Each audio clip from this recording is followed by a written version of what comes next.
Hi, it's Deb from Deb's Days Designs. I'm back again today with another fun and quick and easy Christmas project for you. Today we're making Christmas ornament drink coasters.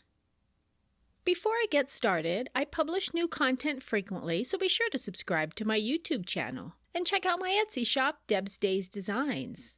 That's where you'll find the written version of this project with step-by-step instructions, photos, the materials list with the cutting measurements, the link back to this tutorial, and the printable ornament template. Alright, let's get this project started. Along with your regular sewing supplies, for this project you'll need fabric for the ornaments and for the ornament tops, you'll need cotton batting, and you'll need the printable template. If you don't have the pattern and you'd like to pick it up, it's in my Etsy shop, and I've added a link in the description below this video. First, fold your fabric strip in half lengthwise with the wrong sides of the fabric facing each other. Press it to make a crease.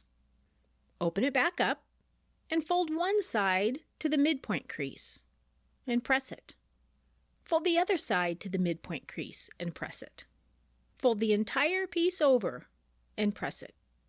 Top stitch about 1/8 of an inch from the edges all the way around and across the fabric strip. Now cut the strip into 3-inch pieces with your pinking shears or your pinking blade. Now place a piece of ornament fabric with the wrong side of the fabric facing up. On top, add your layer of batting. If you like a thicker coaster, add 2 layers of batting. And on top of that, place the other piece of ornament fabric with the right side of the fabric facing up. Now pin your template to the stack. Stitch all the way around the template just outside the edge of the paper without going over it.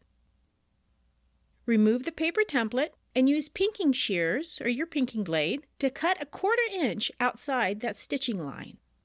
And repeat that same process for all of your ornaments. If you'd like to add some additional quilting or decorative stitching, this would be the time to do it. Now going back to the strips, place one of the raw edges of the loop on the back of the ornament and place the other raw edge on the front of the ornament and stitch it to hold the loop in place. And do the same for all of your ornaments. And just like that, you have some quick and easy Christmas ornament drink coasters. Nice and festive for the holidays. If you'd like to see more projects like this one, don't forget to subscribe to my YouTube channel. And check out my Etsy shop, Deb's Days Designs, for even more sewing and crafting and holiday projects. See you next time with another project.